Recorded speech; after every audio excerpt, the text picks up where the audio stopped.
Good morning, everyone. Welcome back to my channel, Speaking with Tony P. My name is Tony Padinavong, and I'm honored to be here with you on this great Monday morning.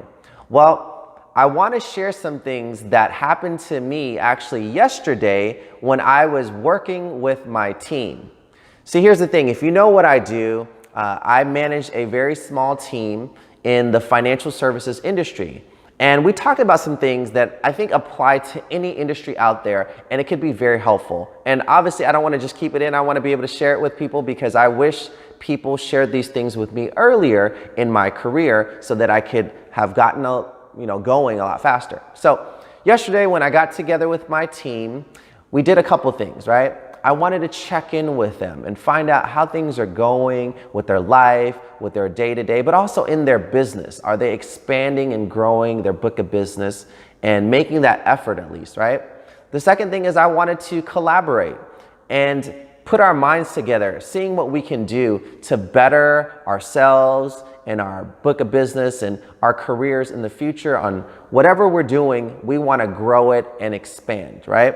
I learned a long time ago from a gentleman named Ken Blanchard that none of us is as smart as all of us. And I found that to be very, very true because anytime I get together with a group of people that have, a common goal, they're trying to grow, I always learn so much. And the ideas that I have always get better because of them, and the ideas that they have always get better because of somebody else, right?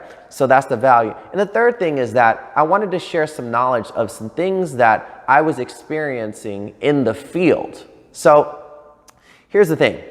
When I was having this conversation with them, some people had expressed that they felt that they were doing a lot of work and not getting results. So they were kind of spinning their wheels, right? So guess what I had to do? Well, I, as their manager, had to pull something out of my life lessons Rolodex. And here's the thing, guys. Everything that I'm saying just about is not coming from me. It's coming through me from all the mentors that have taught me all these great lessons and also the role models that I've followed, right? And yesterday I had to pull something out from the great Jim Rohn. And if you don't know Jim Rohn and you haven't had a chance to hear him or listen to his teachings, he is one of the greatest mentors that I've ever heard of in my lifetime. It is just so amazing, his thought process and everything that he says. So what I did was I took one of his lessons, and for me, the way I learn is I have to keep things very simple. So, I like to say I'm not the brightest color in the crayon box, right? So he talks about a philosophy that for me, I had to learn by breaking it down, and I basically put it in an acronym so I can remember, right?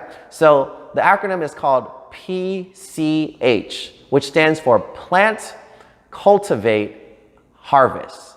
So if you plant enough seeds, you can eventually go out and have something to grow. But you have to grow it by cultivating, putting in time, giving it the proper nutrition, the proper amount of water, the proper amount of sunlight. And then eventually you will have a harvest where you can reap the rewards of all that cultivation, that hard work you put in. So in our business, in financial services, how do we do this? Well, in order to plant, what we have to do is we have to talk to people. We have to go out there, we have to make friends, we have to network, right? We have to constantly contact people. It's a contact sport. The more contacts we have, the more opportunities we have.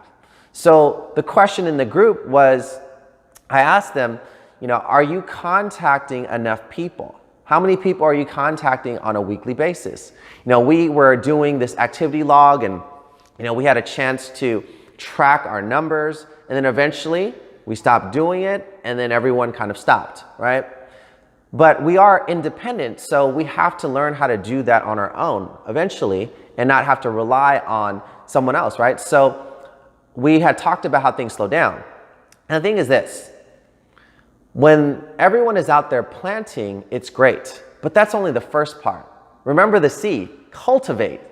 So I asked them, I said, look, when you have talked to all these people, what did you do after? How did you follow up? Now, one thing that I learned is that the fortune is in the follow-up. Remember, the fortune is in the follow-up, so if you don't follow up, you will not reap the rewards and have that fortune that's waiting for you. So I told them, look, you have to follow up. And I asked, what are you doing? What is your strategy? Well, got pretty quiet. And I said, look, I understand this is why we're getting together so we can share ideas. Let me tell you what I do because, I have been doing this a little bit longer than you guys. Well, I have a system that will remind me to follow up consistently. And what I do is I use what is called follow-up Fridays, right? This is a day every Friday at the end of the weekday. I block out a certain time and I follow up with all the contacts, all the leads of all the people I've met during the week, right? So Monday through Thursday, all the people I talk to, I go back, give them a phone call, I meet with them, I reconnect with them, right? And I get together with them for lunch or whatever because I'm sitting there building that relationship, cultivating, and I want to find out how I can get them to the next step, whether that's having another appointment or maybe sitting down and going over some numbers on their personal finance, or maybe that's, helping them fill out an application, whatever that may be. Plugging them into another event, having an article that I give to them or a book so that they can read. So that's my cultivation, and I do it on Fridays. Now I told them, I said, look, my situation is different than yours. So it doesn't mean you have to do it on a Friday. Maybe Wednesdays are better for you, and that's okay. But at least have a dedicated time to follow up, or else you're just gonna do it when you have time, and life is busy, so we might forget. So the next step is harvesting. See, if we follow up enough and we do a good job, then we will eventually harvest, right? We will get a client in our business, right? We will get paid. So how does that work? Well, going back to the follow-up real quick, is that sometimes we don't follow up enough. See, it takes about 7 times to follow up with people for them to say yes. And I learned this from some of the top successful salespeople. And they basically said most people that work in the service and sales industry don't even follow up more than 1 time.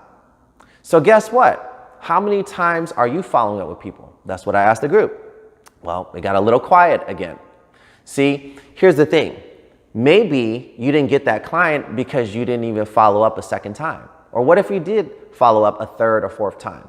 Maybe you needed to follow up 3 more times to get to that 7th follow-up to get them to say a yes.